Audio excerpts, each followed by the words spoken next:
Hey, what is going on, guys? A few days ago, I made a video on my channel that discussed some important tips for easily winning solo games in Fortnite Battle Royale. You guys seemed to really enjoy that video, and I saw a ton of comments asking for a follow-up video focused on winning squads or duos matches. So that is exactly what this video today is going to be. I feel like it's a lot more difficult to be successful in squads or duos simply due to the fact that it's just a lot more chaotic. In solos, most of the time you're going to be fighting one person at a time with large breaks in between fights. However, when it comes to duos and especially squads, it's a really common occurrence for you to be fighting against 3 to 4 different enemies at once, and there will even be times when 3 to 4 full teams, which could be as many as 10 to 15 people, are all fighting each other in one small area of the map. So hopefully this video today will help you guys deal with situations like that, and without further ado, let's get right into it. Alright guys, much like in the solos video, the first thing that we're going to be covering in this video today is an early game tip that is so important to being successful in duos, and especially in squads. Having a bad team landing is probably the biggest mistake that I see organized teams making that holds them back from consistently getting wins in both of those game modes. Take a quick look at the image that I'm about to throw on the screen right now. This is an example of a landing strategy that you will see a lot of teams making in squads, especially full teams. We're going to be using Tilted as the example city here simply because it's the most common landing spot in the game and it really gets the point across. But this is applicable to pretty much any decently sized town in the game. You know, Greasy, Pleasant, Paradise, Salty, and a bunch more that just aren't popping into my head at the moment. So you may be wondering why I think the landing example on the screen is so bad, and I could definitely understand why you would think it isn't that bad. It's not like these 4 players are landing at 4 different corners in Tilted, where if one of them needs help, it's going to take a minute for the other 3 players to get to him. In this theoretical landing, you know, red and blue and purple are pretty much right next to each other, and even green, who's a little bit isolated from the pack, is probably only about 10 to 15 seconds away. So it's not horrible, but there's one major mistake here that's going to make it so that this team will never be able to consistently win squads games. And that is simply the fact that they are isolating every player into their own building.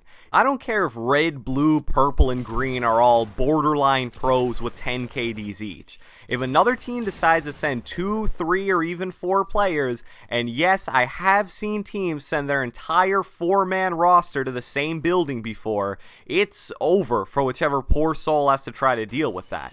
Having any kind of a numbers advantage at the very beginning of a game in any kind of close range building is unbelievably important. Like I've said a few times before, the first 60 or so seconds of a Fortnite game is the time when your skill level as a player matters the absolute least. So by sending each teammate to their own building, you're basically begging for at least 1 or 2 deaths within the first 2 minutes of the game. And if you get downed very early in the game, it really doesn't matter how close your teammates are to you if they aren't in the same building as you. Nobody is going to not full kill you because they hear your teammate running to you from a building that's 5 to 10 seconds away. It only takes like 1 second to full kill someone. The only thing that will prevent you from being insta full killed is if you have a teammate in the same building as you that presents an immediate threat to the player who downed you. That is why, instead of splitting 4 players into 4 different buildings, this image on your screen shows a much better team landing if you want to have success in squads and also in duos.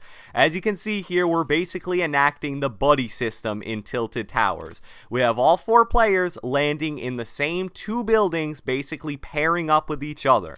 Both of these buildings, even though I'm just using Tilted as an example, are great buildings that can easily support 2 players having a lot of loot off the very beginning. You guys can share loot, you guys can push individual players together as a team of 2, and it's gonna be very rare that you're gonna be outnumbered if you're sending 2 people to a building.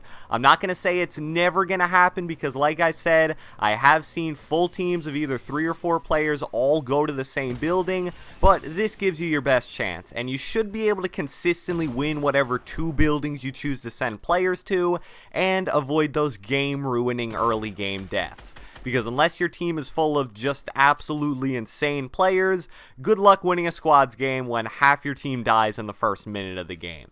The next thing that we're going to be covering in this video today is how to be successful in team fights.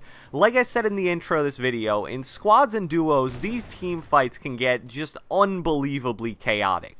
So I just want to quickly point out how important good communication is in these scenarios.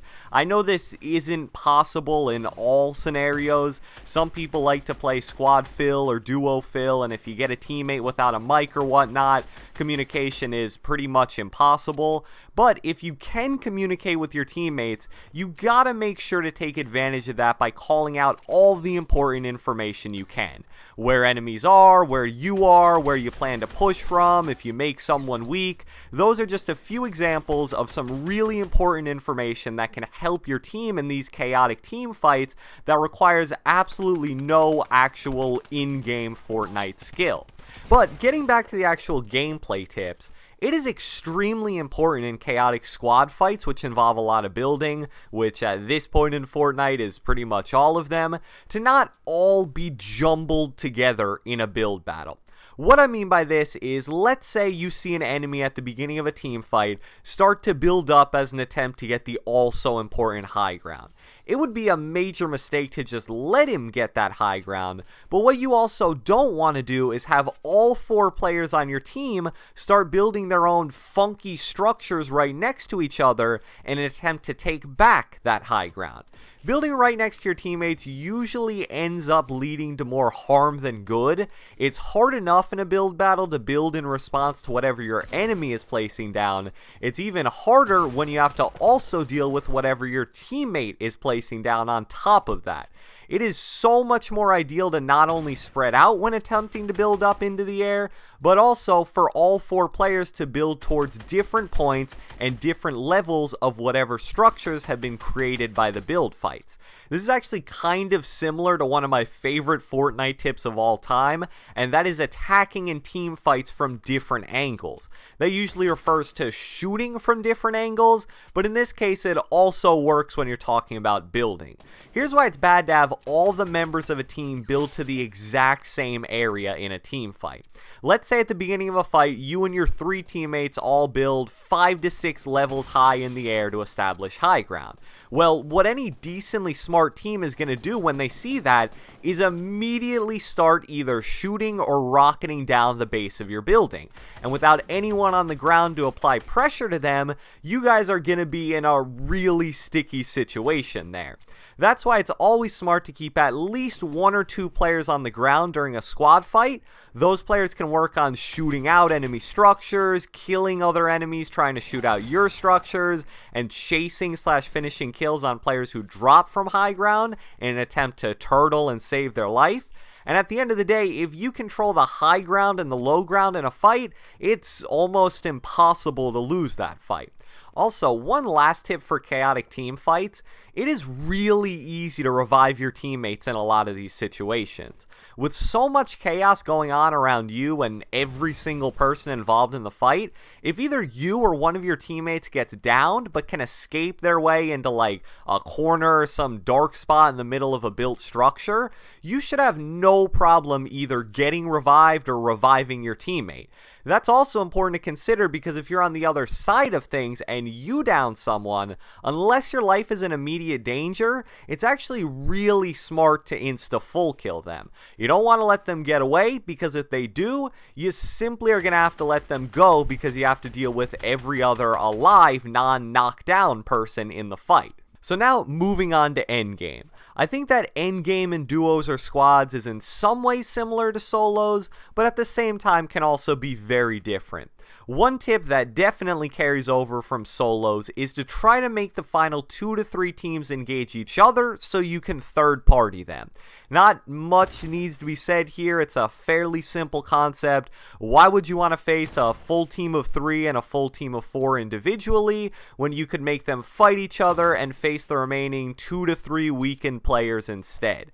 When it comes down to a final 2-team situation in either duos or squads, I think you guys should try to stick to a fairly simple rule of thumb. If your team has the numbers advantage, then push the other team. If your team is outnumbered, try to get to the highest natural high ground you can in the zone, and then try to make them push you. If you have 4 members of your team alive and the enemy team has 3 or 2, don't build 1-by-1s and camp, because all you're doing is giving the other team an opportunity to get a miracle pick or 2 and turning the fight in their favor. Just engage them as soon as possible, ideally before they can get set up, and as long as you play the fight relatively well, it should be an easy win. But on the flip side, let's say you have 3 and they have 4. You're going to want to try to sit natural high ground and do whatever you can to get a quick pick. If they're a really good team that executes a well-coordinated push, then you're going to be in trouble. But at the end of the day, you are outnumbered, so even though that strategy may not guarantee a win, it's going to give you the best chance you possibly have. So I hope you guys enjoyed this video. If you watched the entire thing, be sure to leave me a comment down in the comment section below. How many squad wins do you have in your career as a Fortnite Battle Royale player? Be sure to leave a like, leave a comment, subscribe, do whatever the heck you want, and I will catch you guys next time.